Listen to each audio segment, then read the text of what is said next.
Good morning दोस्तों। आज हम 10th क्लास की साइंस पढ़ने जा रहे हैं। वैसे मैंने 2 क्लास एग्रीकल्चर की डाल दी है और इसके बाद में आज हम 10th क्लास का जो साइंस का चैप्टर है दूसरा लेसन वो पढ़ने जा रहे हैं, क्योंकि हमारे पास से लगातार कमेंट्स आ रहे थे कि 10th क्लास का जो मानव तंत्र है वो डाला जाए, उसका वीडियो बनाया जाए। तो हमने आज ही इसका वीडियो बनाया है। ठीक है, तो इसके ऊपर हम सबसे पहले बात करते हैं मानव तंत्र। अब देखो तंत्र होता क्या है।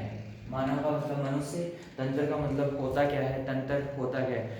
विभिन्न अंगों से मिलकर जो संरचना तैयार होती है वो क्या कहलाता है, तंत्र कहलाता है। क्या, विभिन्न अंगों से मिलकर जो संरचना तैयार होती है वो क्या कहलाता है, तंत्र। देखो आप लोगों को सबको पता होगी यहाँ पे कि कोशिका, कोशिका को सब लोग जानते हो, क्योंकि कोशिका क्या होती है, मनुष्य की या मानव शरीर की मूलभूत एवं क्रियात्मक इकाई होती है। मूलभूत एवं क्रियात्मक इकाई होती है। इसके बाद में जब कोशिकाएं एक जगह संगठित होती है, कोशिकाएं जब एक जगह संगठित होती है तो उसके बाद में क्या बनता है, उत्तक बनता है। क्या बनता है, उत्तक। और जब उत्तक संगठित होते हैं तो किसका निर्माण करते हैं, अंग का निर्माण करते हैं। किसका निर्माण करते हैं, अंग का निर्माण करते हैं। और विभिन्न प्रकार के अंग मिलकर किसका निर्माण करते हैं, तंत्र का निर्माण करते हैं। किसका निर्माण करते हैं, तंत्र का। और विभिन्न तंत्र मिलकर किसका निर्माण करते हैं, शरीर का निर्माण करते हैं। किसका निर्माण करते हैं, शरीर का निर्माण करते हैं। यहाँ पे सबसे छोटी इकाई क्या है, शरीर की कोशिका है। कोशिका, कोशिका जब बहुत सारी कोशिकाएं संगठित हो जाती है तो उसके बाद में क्या बनता है, उत्तक बनता है। क्या बनता है, उत्तक। उत्तक जब संगठित होते हैं तो क्या, किसका निर्माण करते हैं, अंग का निर्माण करते हैं। किसका निर्माण करते हैं, अंग का निर्माण करते हैं। जैसे अंग हो गए, इसके अंदर आपके हाथ हो गया, पैर हो गए, और आंखें हो गई, कान हो गए, नाक हो गई, ये सारे क्या है, अंग है।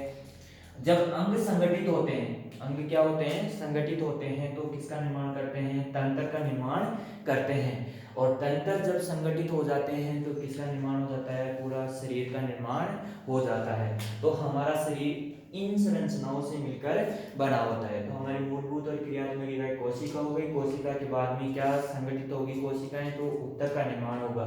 उत्तक जब संगठित होंगे तो किसका निर्माण होगा, अंग का निर्माण होगा।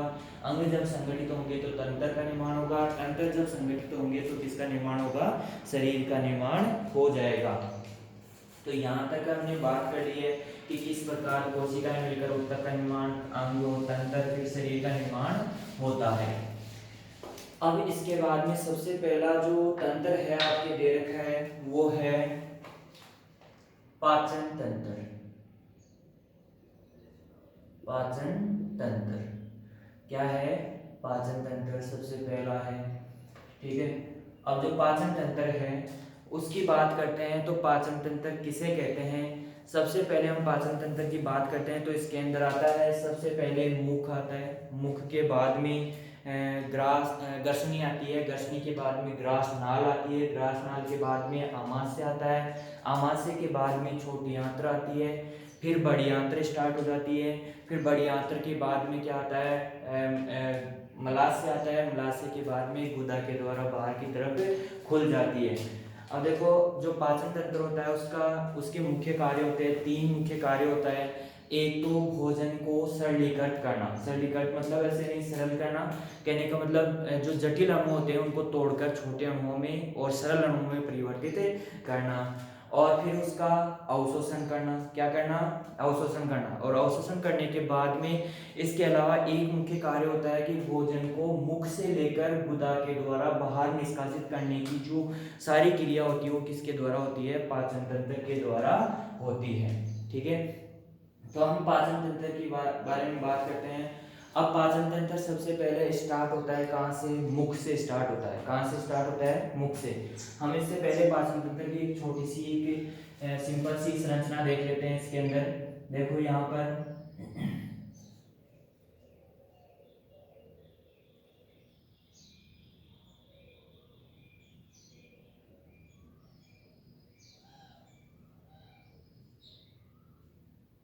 ये क्या है, चेहरा है। चेहरा मैंने इस प्रकार बनाया है, जैसे मेरा ये चेहरा है, इस प्रकार बनाया है मैंने चेहरा। फिर इसके बाद में यहाँ से ये क्या है, मुख है। क्या है, मुख। मुख से गर्शनी स्टार्ट होती है। ये क्या है, नासा छिद्र, जिसे आप लोग क्या बोलते हो, नाक बोलते हो। क्या बोलते हो, नाक। ठीक है, ये इस प्रकार आता है यहाँ पर। फिर यहाँ से ये डिवाइड हो जाती है 2 भागों में। कितने भागों में डिवाइड हो जाती है, 2 भागों में। इसके बाद में देखो यहाँ पे ये क्या है, सबसे ऊपरी भाग है पाचन तंत्र का, मुख। ये क्या है, नासा छिद्र है। नासा छिद्र के बाद में नासा गर्शनी है। नासा गर्शनी के बाद में कंठ गर्शनी है। और ये क्या है, मुख गर्शनी। और मुख गर्शनी किसके अंदर खुल रही है, गर्शनी का ये पार्ट है। और ये किसके अंदर खुल रही है, इसके अंदर ग्रास नाल के अंदर खुल रही है। किसके अंदर खुल रही है, ग्रास नाल के अंदर खुल रही है। यहीं पर हम बात करें तो इसको थोड़ा सा आगे बढ़ा लेते हैं इसको।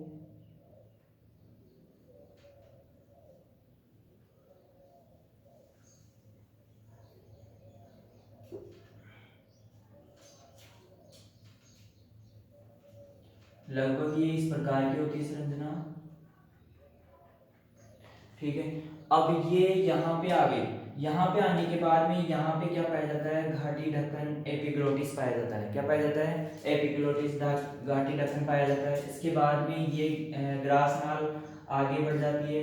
आगे बढ़ने के बाद में यहाँ से ये किसमें, आमाशय में खुलती है। किसमें खुलती है, आमाशय में खुलती है। आमाशय जे आकार का होता है और इसकी जो क्षमता होती है 1 से 3 लीटर की होती है, भोजन ग्रहण करने की जो क्षमता होती है।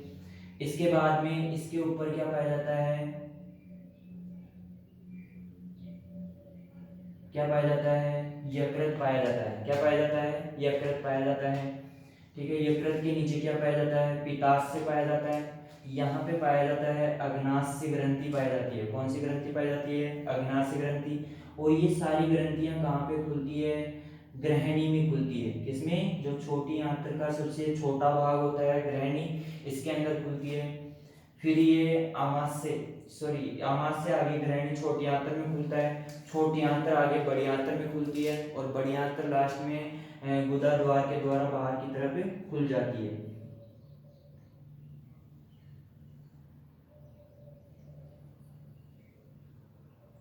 ठीक है, ये छोटी आंत्र कंप्लीट हो गई। छोटी आंत्र की जो लंबाई होती है वो 6 से 7 मीटर होती है। कितनी होती है, 6 से 7 मीटर, अधिकतम ज्यादातर 7 मीटर पाई जाती है।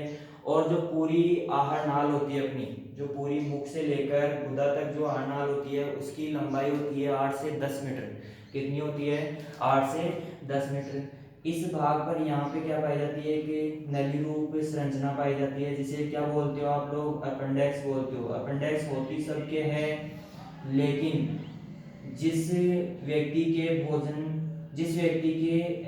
भोजन इस भाग में फंस जाता है तो वो दर्द करने लगती है। और दर्द करने के कारण क्या होता है, ये पक जाती है, कहने का मतलब दर्द करती है। तो हम क्या करते हैं, अपेंडिक्स का ऑपरेशन करवा लेते हैं। ये होती सभी के हैं, लेकिन दर्द जिसके करती है उसी के हम ऑपरेशन करवाते हैं। वैसे कोई भी ऑपरेशन करवा सकता है अपेंडिक्स का, कोई ज़्यादा बड़ी बात नहीं है ये।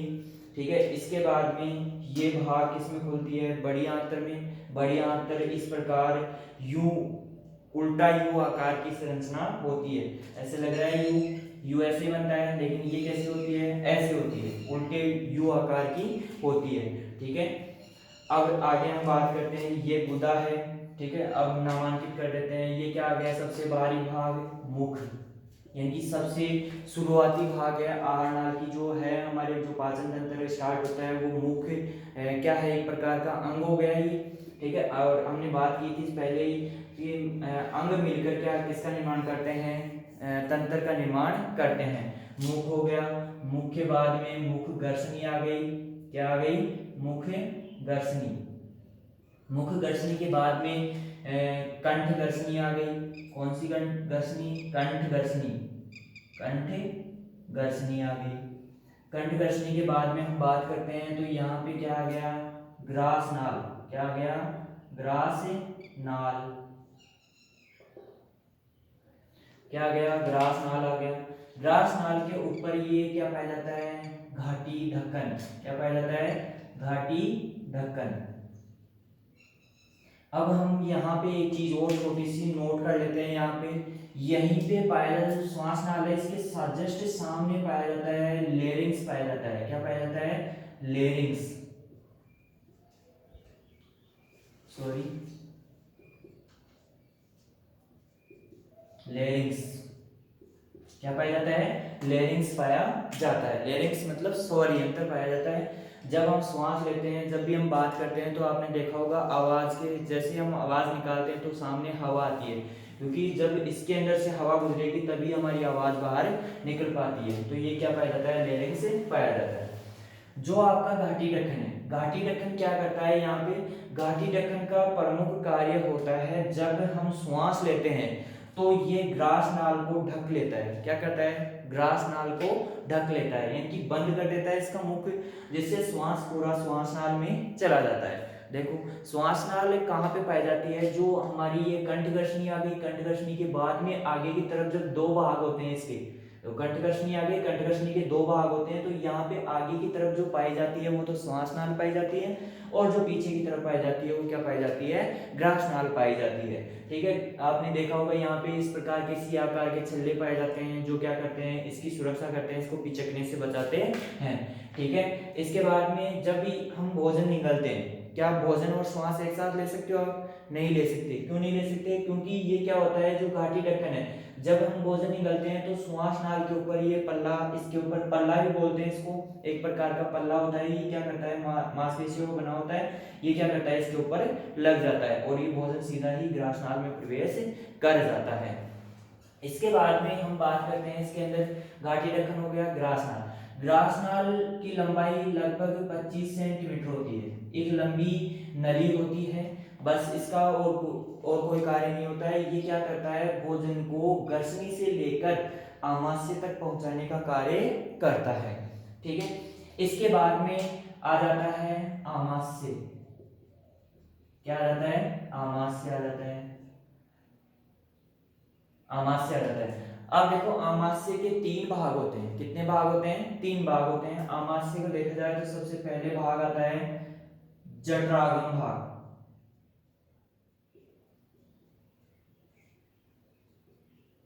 क्या आता है, जठरागम भाग। ये भाग जो अंतिम भाग होता है जठर निर्गम भाग होता है।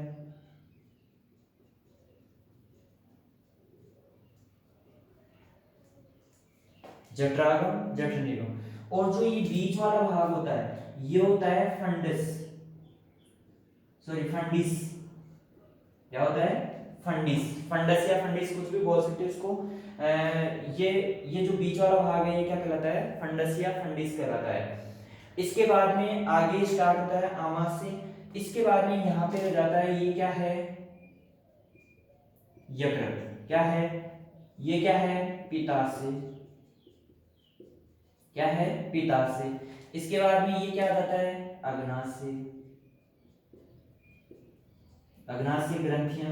अब हमारा पाचन तंत्र केवल इन्हीं अंगों से मिलकर नहीं बनता है, कुछ ग्रंथियां भी होती है जो इसके अंदर महत्वपूर्ण भूमिका निभाती है पाचक रस स्रावित करने के लिए, जिसके बिना हमारा भोजन का पाचन नहीं हो सकता। ठीक है, अग्नाशय ग्रंथि होगी, पित्ताशय ग्रंथि। पित्ताशय कोई ग्रंथि नहीं है, ये एक प्रकार की थैली है जो यकृत द्वारा स्रावित पित्त लवणों को क्या करती है, भंडारित करके रखती है। और ये सब की सब कहाँ पे खुलती है, इसके अंदर जो छोटी आंत्र का पहला भाग ग्रहणी है, इसके अंदर क्या करती है, ये खुलती है। इसके बाद में आता है छोटी आंत्र। छोटी आंत्र, छोटी आंत्र के तीन भाग होते हैं, कितने भाग होते हैं, तीन भाग होते हैं। पहला भाग ग्रहणी हो गया, आगे शुद्रांत आ गया, और फिर क्या आता है, शुद्रांत आता है। इस प्रकार तीन भागों में मिलकर बना होता है। इसका डिस्क्रिप्शन हम आगे पढ़ेंगे, पहले यहाँ पे हम लिख लेते हैं छोटी आंत्र। क्या होती है, छोटी आंत्र। छोटी आंत्र के बाद में छोटी आंत्र आगे आती है, यहाँ पे पाई जाती है अंधनाल पाई जाती है। क्या पाई जाती है, अंधनाल। क्या पाई जाती है, अंधनाल। इसके बाद में अंधनाल के बाद में ये कर्मी रूप प्रेसिस का हिंदी में तो, और इंग्लिश में क्या बोलेंगे, अपेंडिक्स बोलेंगे। कर्मी रूप प्रेसिसी का। क्या बोलेंगे? कर्मी रूप परेशिका। क्या बोलेंगे? कर्मी रूप परेशिका। इसके बाद में आ जाती है, ये क्या है? बड़ी आंतर। अब बड़ी आंतर होती है, बड़ी आंतर के 4 भाग होते हैं। कितने भाग होते हैं? 4 भाग होते हैं। यहाँ पे हम देखते हैं, सबसे पहले बड़ी आंतर का भाग आता है आरोही। आरोही आरोही का मतलब क्या होता है? चढ़ना। आरोही का मतलब क्या होता है? चढ़ना। तो ये चढ़ रही है, आरोही भाग ऊपर की तरफ जा रही है, तो ये आरोही वर्धांत। इसके बाद में ये क्या है? अनुप्रस्थ काट। ऊर्ध्वाधर और अनुप्रस्थ काट पढ़ते हैं, तो ये इस प्रकार जा रही है, तो अनुप्रस्थ सॉरी वर्धांतर हो गई, वर्धांतर हो गई। इसके बाद में अवरोही वर्धांतर, और ये जो बच गई ये क्या कहलाता है? सिग्माकार वर्धांतर कहलाता है। क्या कहलाता है? सिग्माकार वर्धांतर कहलाता है। और फिर ये लास्ट में क्या होती है? गुदा होती है। क्या होती है? गुदा। इन सब के बारे में हम आगे जो अगले इसी के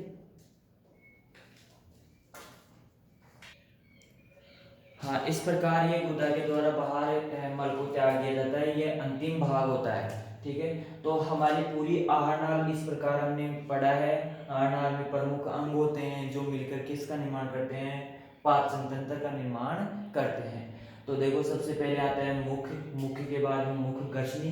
गर्षणी के वैसे 3 भाग होते हैं। यहाँ पे हम लिख सकते हैं इसको नासा गर्षणी। क्या लिख सकते हैं? नासा गर्षणी। देखो, यहाँ पे आपको ये चित्र आ गया ना, तो इसका मतलब है आपको ये पूरा पाचन तंत्र कंप्लीट याद हो गया। चित्र की 2-4 बार या 5-7 बार प्रैक्टिस करोगे, जितनी बार प्रैक्टिस करोगे उतना ही अच्छा रहेगा, क्योंकि हर बार एग्जाम में जरूर पूछा जाता है, एक ना एक चित्र जरूर आता है इसके अंदर। जो आपके 7 तंत्र दे रखे हैं उनमें से एक ना एक किसी न किसी के बारे में एक बार चित्र बनवाया जाता है, या चित्र पूछ लिया जाता है, या उसका डिस्क्रिप्शन पूछ लिया जाता है। तो आपको चित्र आ गया तो उसके बाद में आप सब कुछ लिख सकते हो। यहाँ पे सबसे पहले भाग आता है मुख। मुख के बाद में मुख गर्षणी आती है। मुख गर्षणी के बाद में कंठ गर्षणी आती है। कंठ गर्षणी यानी कि कंठ में पाई जाने वाली जो गर्षणी होती है वो कंठ गर्षणी होती है, क्योंकि यह गर्षणी एक ही है, इसके 3 पार्ट है। इसके क्या है? 3 पार्ट। देखो, नासा गर्षणी, मुख गर्षणी और कंठ गर्षणी। गर्षणी है क्या? गर्षणी के कितने पार्ट हो गए? नासा गर्षणी, मुख गर्षणी और कंठ गर्षणी, 3 पार्ट हो गए। यहाँ पे इसको इस प्रकार आप लिख भी सकते हो, चाहे इसे नोट डाउन भी कर सकते हो। इसको गर्षणी केवल ये लिख सकते हो इसके बारे में। ठीक है, इसके बाद में गर्षणी। गर्षणी आकर खुलती है किसके अंदर? 2 भागों में खुलती है। एक तो श्वास नाल में, श्वास नाल को इंगित कर लो, यहाँ पे नोट डाउन कर लो, श्वास नाल। ठीक है, श्वास नाल हो गई। श्वास नाल और किसमें? ग्रास नाल में। श्वास नाल और ग्रास नाल में श्वास, ये गर्षणी ये सुनिश्चित करती है कि भोजन तो केवल ग्रास नाल में जाए और श्वास केवल श्वास नाल में जाए। इसके लिए इसके अंदर क्या पाया जाता है? घाटी ढक्कन पाया जाता है, जिसे क्या बोलते हो? एपिग्लोटिस बोलते हो। क्या बोलते हो इंग्लिश में? क्या बोलते हो? घाटी ढक्कन को एपिग्लोटिस बोलते हो। इसके बाद में ग्रास नाल। ग्रास नाल की कितनी लंबाई होती है? 25 सेंटीमीटर की लंबाई होती है। इसके बाद में ये आ जाता है आमाशय। जो ग्रास नाल है 25 सेंटीमीटर की, इसके बाद में क्या आता है? आमाशय आता है। आमाशय के कितने भाग होते हैं? 3 भाग होते हैं, जठरागम भाग, जठर निर्गमी भाग और फंडस या फंडिस। फिर ये टोटल मिलकर क्या करते हैं? आमाशय का निर्माण करते हैं। इसके बीच में यहाँ पे एक छोटी सी चीज और पाई जाती है। यहाँ पे जठरागम अवरोधनी पाई जाती है, यहाँ पे जठर निर्गम अवरोधनी पाई जाती है, यानी कि अवरोध करती है। ये भोजन को ऊपर जाने से रोकती है। यहाँ पे पेशियों की बनी होती है। इसके बाद में यहाँ पे छोटी आंत्र स्टार्ट हो जाती है। छोटी आंत्र का पहला भाग है ग्रहणी। ग्रहणी, अग्र शुद्रांत और शुद्रांत। अग्र शुद्रांत और शुद्रांत, ध्यान से सुनना इसको। फिर इसके बाद में आता है जो छोटी आंत्र है वो कहाँ पे खुलती है? छोटी आंत्र की हम लंबाई की बात कर सकते हैं। यहाँ पे लंबाई होती है इसकी 7 मीटर। कितनी होती है? 7 मीटर। इसके बाद में छोटी आंत्र बड़ी आंत्र में खुलती है। बड़ी आंत्र और छोटी आंत्र के बीच में अंधनाल पाई जाती है। अंधनाल के थोड़े से जस्ट थोड़ा सा चलने के बाद में 4-5 सेंटीमीटर लंबी एक नलिका पाई जाती है जिसे कलमी प्रेसिसिका कहते हैं। और ये बड़ी आंत्र के 4 भाग होते हैं जो मैंने आपको बता ही दिया है। और किसके माध्यम से ये बाहर खुलती है? गुदा के द्वारा ये बाहर खुलती है। इसका जल्दी से स्क्रीनशॉट या आप नोट डाउन कॉपी में पॉज करके देख सकते हो, इसको नोट डाउन कर लो इसको। और चित्र याद हो गया, चित्र की ज़्यादा से ज़्यादा प्रैक्टिस करनी है आपको, ठीक है। इसको मैं हटा देता हूँ यहाँ पे। अब एक एक चीज के बारे में डिस्कशन पढ़ेंगे यहाँ पे। सबसे पहले हम बात करते हैं मुख की। किसकी बात करते हैं? मुख की। इस नीचे वाले भाग को मैं हटा देता हूँ यहाँ से।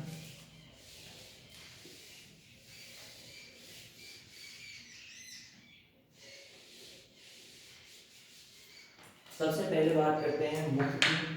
देखो, जो मुख है, मुख के बारे में सब जानते हो। देखो, मुख के सबसे बाहरी भाग में क्या पाए जाते हैं? ओष्ठ पाए जाते हैं। क्या पाए जाते हैं? ओष्ठ, जिसे आप लोग क्या बोलते हो? होठ बोलते हो। क्या बोलते हो? होठ बोलते हो, ठीक है। जो ओष्ठ होते हैं उनका प्रमुख कार्य होता है एक तो भोजन को पकड़ने का। कभी रोटी खाई है आप? रोटी खाते हो तो कभी कभी ऐसे करते हो ना, ऐसे। तो ये क्या है? भोजन को पकड़ने का। और मुख को खोलने और बंद करने का कार्य करते हैं। मुख को खोलने और बंद करने का कार्य करते हैं, ठीक है। तो ओष्ठों की बात होगी। ओष्ठों के जस्ट अंदर जैसे प्रवेश करते हैं, ऐसे जाएंगे ना धीरे धीरे, तो अंदर जैसे जाते हैं तो उसके अंदर सबसे पहले आपको दिखाई देता है दांत। क्या दिखाई देते हैं? दांत। स्वेद स्वेद सभी के दिखते हैं ना दांत, अपने अपने मुख में देखो। अब दांत होते हैं,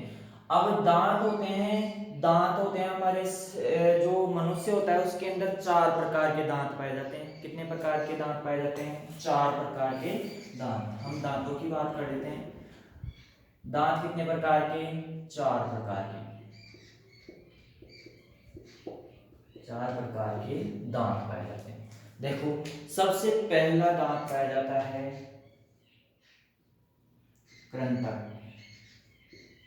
कौन सा? कृंतक। कृंतक का मतलब काटने वाले। कृंतक का मतलब काटने वाले। कृंतक का मतलब क्या होता है? काटने वाले। दूसरे प्रकार के जो दांत होते हैं वो होते हैं रदनक।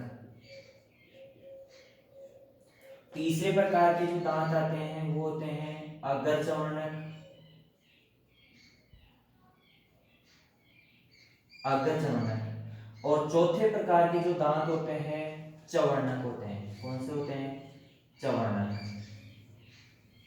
देखो, सबसे पहले प्रकार के जो दांत होते हैं वो के कौन से? कृंतक होते हैं।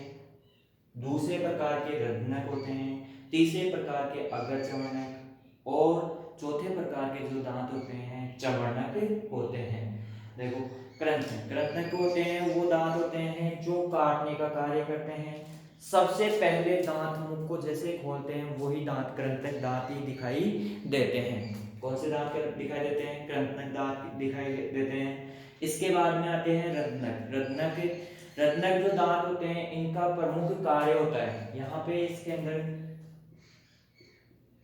काटने का कार्य या तोड़ने का कार्य। तोड़ तो नहीं कह सकते इसको, काटने का कार्य। इसके बाद में रत्नक जो दांत होते हैं इनका प्रमुख कार्य होता है चीरने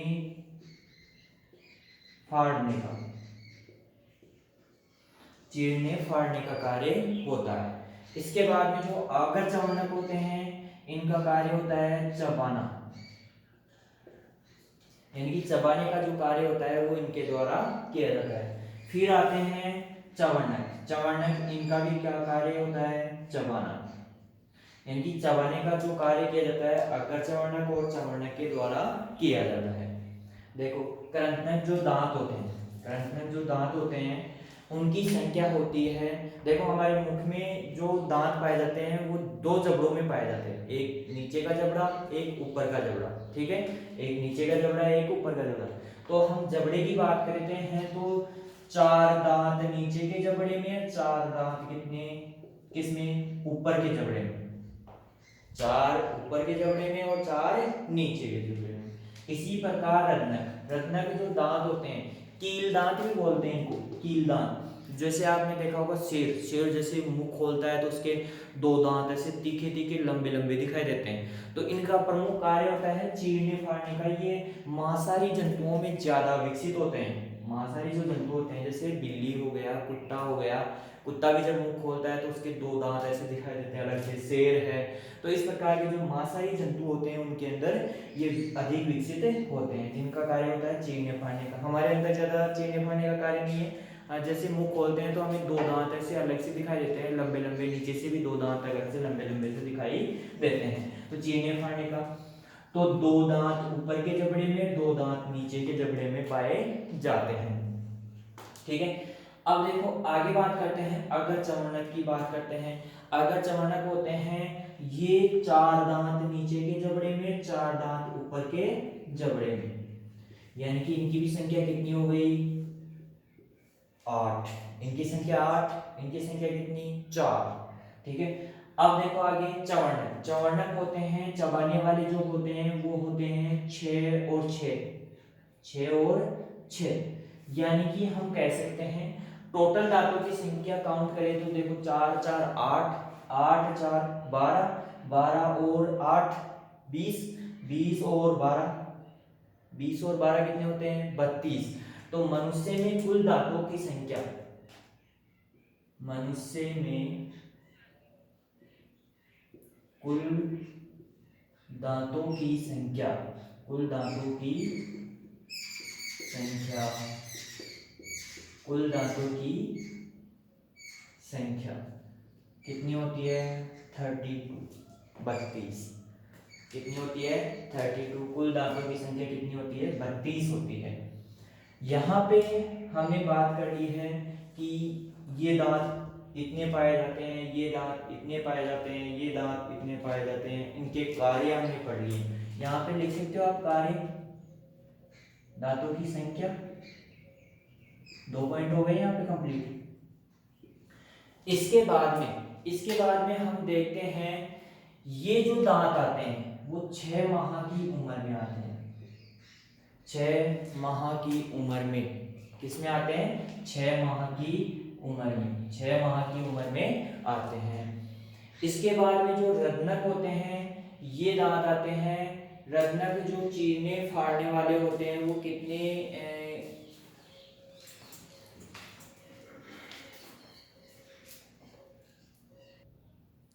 कृंतक दांत 6 माह की उम्र में आते हैं। इसके बाद में रत्नक, रत्नक जो दांत आते हैं वो 16 से 20 माह की उम्र में आते हैं, 16 से 20 माह की उम्र में आते हैं। इसके बाद में हम बात करते हैं जो अगर चवर्णक होते हैं वो 10 से 11 वर्ष की उम्र में आते हैं, 10 से 11 वर्ष की उम्र, यानी कि कहने का मतलब जब 10 साल का बच्चा हो जाता है उसके बाद में अगर चवर्णक दांत आना शुरू होते हैं। इसके बाद में चवर्णक जो दांत होते हैं वो आते हैं 12 से 15 माह में, 12 से 15 माह की आयु में निकलना शुरू होते हैं। देखो जो कृंतक दांत होते हैं ये काटने का कार्य करते हैं। इनकी संख्या 4 ऊपर के जबड़े में, 4 नीचे के जबड़े में पाए जाते हैं। ठीक है, इसके बाद में ये 6 माह की उम्र में दांत निकल आते हैं। इसके बाद में हम बात करते हैं रत्नक के जो दांत होते हैं उनका जो कार्य होता है वो चीरने फाड़ने का होता है। इनकी संख्या होती है 2 ऊपर के जबड़े में और 2 नीचे के जबड़े में दांत पाए जाते हैं। टोटल कितने हो गए, 4 दांत हो गए। और ये जब आते हैं तो ये कितने माह की उम्र में आते हैं, 16 से 20 माह की उम्र में आते हैं। इसके बाद में तीसरे जो दांत है अगर चवर्णक, वो चबाने का कार्य करते हैं और 4 इनकी संख्या होती है, ऊपर के और नीचे के जबड़े में 4 होते हैं। 10 से 11 वर्ष की उम्र में ये निकलते हैं। इसके बाद में चवर्णक जो चबाने का कार्य करते हैं, ये भी चवर्णक और अगर चवर्णक इनमें अंतर होता है, थोड़ा सा अंतर होता है। ये सेम दांत होते हैं, इनका चबाने का या तोड़ने का कार्य होता है। ये थोड़े से लंबे होते हैं और थोड़े पतले होते हैं, जबकि चवर्णक दांत होते हैं चौड़े होते हैं और थोड़े से मोटे होते हैं। मोटे कहने का मतलब थोड़े भारी होते हैं ये दांत। इसके बाद में इनकी संख्या होती है 6 होती है, 6 ऊपर के जबड़े में, 6 नीचे के जबड़े में। और इनके जो निकलने की उम्र है वो 12 से 15 माह की उम्र होती है। ठीक है, इसके बाद में हम बात करेंगे चवर्णक जो दांत होते हैं वो 12 से 15 माह की उम्र में निकलते हैं। अब हमने बात कर ली है दांतों की। दांत 4 प्रकार के होते हैं। देखो इसके अंदर जो मनुष्य में जो दांत आते हैं वो 2 बार आते हैं, यानी कि हम इसको द्विबार दंती कहते हैं। इस चीज को आप स्क्रीनशॉट लेकर नोट डाउन कर सकते हो, या फिर इसको अभी पॉज करके नोट डाउन कर लो।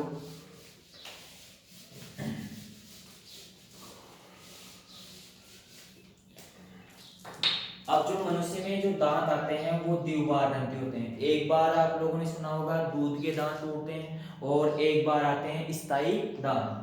ठीक है, तो मनुष्य में जो दांतों का क्रम होता है वो द्विबार दंती होता है।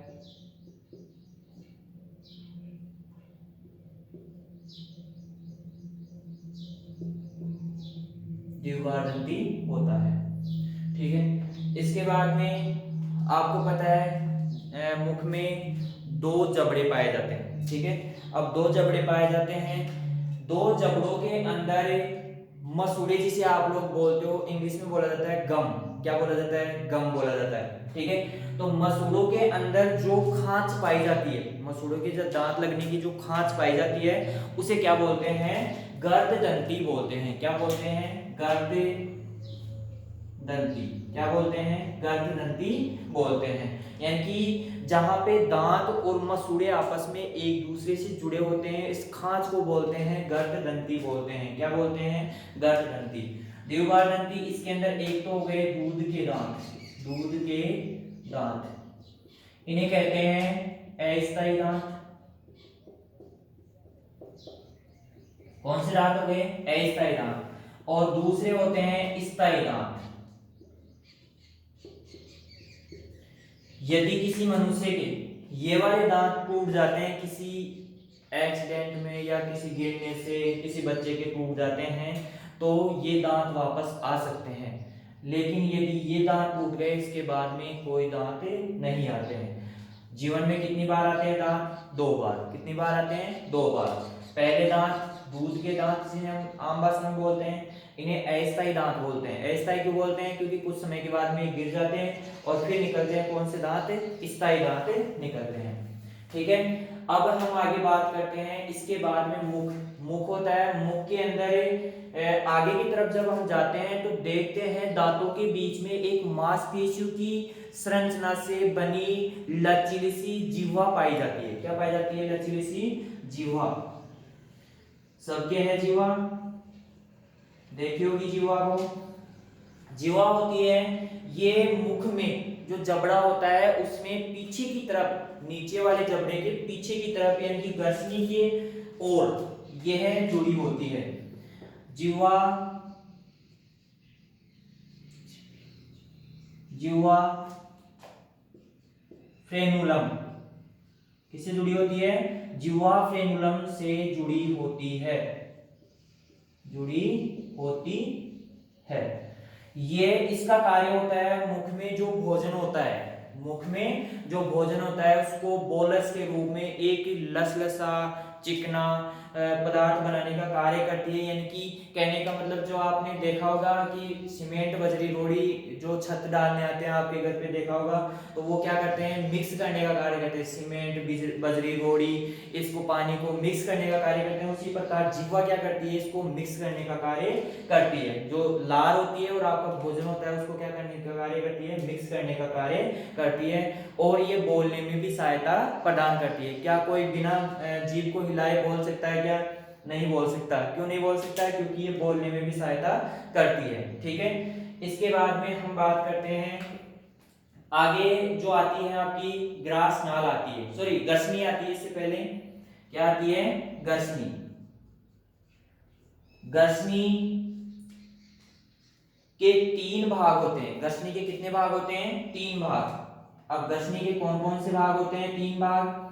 देखो, सबसे पहले पाई जाती है नासा गर्सनी। कौन सी गर्सनी? नासा गर्सनी। यानी कि नाक से जो आ रही है, यानी कि जो ये नाक है, ये नाक से इस प्रकार आपको पता है, ऐसे श्वास लेते हो तो ऊपर की तरफ ठंडी ठंडी जैसे हवा लेते हो तो ठंडी ठंडी लगती है, गर्म हवा लेते हो तो गरम गरम लगती है।